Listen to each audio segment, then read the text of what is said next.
تخيل ايه اللي هيحصل لو التعبان عض واحده حقن جسمها بالسيليكون. عارضة الازياء الاسرائيليه واللي اسمها اوريت فوكس كانت في جلسه تصوير مع مخلوقات طبيعيه جميله زي التعبان الحي اللي بنستخدمه في التصوير في المصايف. عارضة الازياء دي اصلا محسنه جراحيا، يعني كل جسمها محقون ومنفوخ بالسيليكون. انا اصلا مش لاقي لها صوره حلوه، نافخه كل شبر في جسمها. مش هو ده اللي هيجنني. المهم وهي بتتصور بالتعبان عضها في منطقه الثدي. الملفت للنظر ان التعبان هو اللي مات بعد العضه بسبب تسممه بماده السيليكون، وقرت زي ما هي ما حصلهاش اي حاجه. خدت حقنه عاديه جدا في المستشفى. بصراحه كده انا حاسس ان التعبان هو اللي كان طفص، ما كان اختار مكان تاني مثلا، بس اكيد كان عايز يتاكد دول طبيعي ولا نفخ. طب وانا مالي؟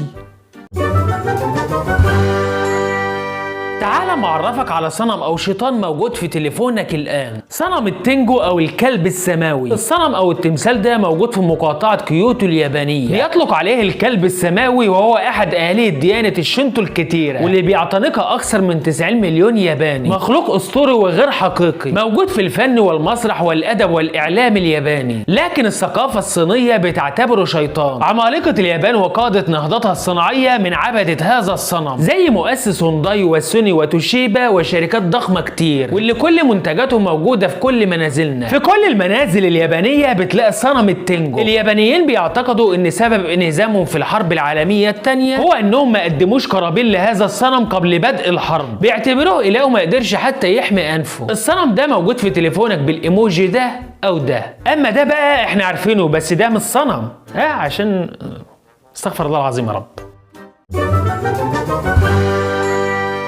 بعد ما اتضرب على راسه ايه اللي حصل له؟ الراجل الهندي ده اسمه شيام الياداف، مزارع وعمره 74 سنه من منطقه سجار الهنديه. المهم ان هو في 2019 اصيب بضربه في الراس، ومن بعدها اصبح في قرن ينمو مكان الضربه واللي وصل طوله 10 سنتيمتر. حاول ان هو يخفيه لفتره طويله لكن بدون فايده، فذهب للمستشفى لاجراء عمليه جراحيه، وبالفعل تمت ازاله القرن. ومن بعدها اكتشفوا ان هو مش ورم خبيث، والقرن ده مكون من ماده الكرياتين اللي بيتكون منها الشعر والاظافر. من الاخر كده شعرايه عملاقه او ظافر عملاق، ومع الضربه وتعرضه لاشعه الشمس طلع له القرن ده. وطالما مكون من ماده الكرياتين يمكن ازالته بكل سهوله باستخدام ماكينه حلاقه معقمه. تخيل ده بقى يحب يعمل معاك واجب ويقول لك انت على راسي، يا رب بس الهنود ما يعبدوهاش ويعملوا منه اله. ده بقى لما يحب يلايك كده مثلا.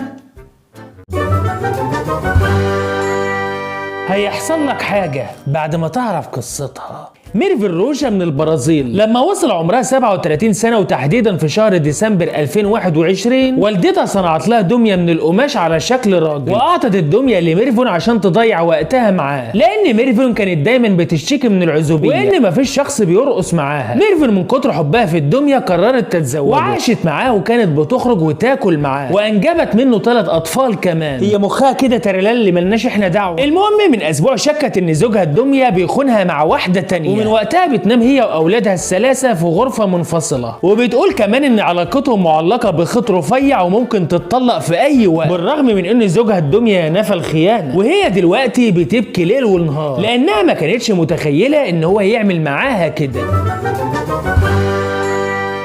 تعال معرفك عن اغرب واعجب المعلومات عن الطيور والحيوانات. حمام الحرم المكي لا بيزيد نسله ولا بينقص ولا بيختلط باي نوع اخر من الطيور. رقم 2 التمساح، لما بيحس ان الميه اللي عايش فيها بتتجمد بيرفع راسه فوق للاعلى عشان يقدر يتنفس وقت الثبات الشتوي، يعني ممكن يفضل على الوضع ده من 3 ل6 شهور، ولما بيذوب الجليد بيرجع لحياته الطبيعيه مره تانية. رقم 3 طيور المالو، بتسكن في الجزر البركانيه فقط، وبتستخدم حراره البراكين في حضانة البيض. طائر السمامة او الطائر الرشيق بيستطيع ان هو يطير اكثر من 2 شهر بدون توقف، وبياكل وبيشرب وبينام وهو في الهواء. رقم 5 طائر ابو مركوب، واسمه الثاني حذاء النيل الابيض. مش موجود من النوع ده غير 8000 طائر بس في افريقيا. بياكل جميع الزواحف واولها التماسيح. اغرب معلومات عن النساء: كل 90 ثانية بتموت امرأة اثناء الحمل والولادة. بتقف المرأة حوالي 500 ساعة في النظر للمرآة سنويا. بتمتلك المرأة القدرة على اداء العديد من المهمات والاعمال في وقت واحد. في المتوسط بتتحدث المرأة 20,000 كلمة يوميا، اما الرجل بيتحدث في المتوسط 13,000 كلمة بس. لا تحب النساء المشي بيد فارغة، لازم يمسكوا اي حاجة في ايديهم وهم ماشيين. النساء بتفكر في مظهرهم اكثر من 9 مرات في اليوم، ما عدا النساء اللي احنا عارفينهم. قلوب النساء بتنبض اسرع من الرجل، وبتشعر بالالم ضعف الرجل، لان لديها 24 مجس للالم في كل سنتيمتر في بشرتها. مجس يعني الياف عصبية، اما الرجل عنده 17 مجس في كل سنتيمتر. بتعيش النساء عمر اطول من الرجال، لان جهازهم المناعي بيشيخ ببطء عن الرجل. النساء بتضع لايكات قبل تشغيل الفيديو، اما الرجاله بتضع لايكاتها بعد تشغيل الفيديو. بيسبقونا في الخير، حاول تسبق بقى، اسبق بقى.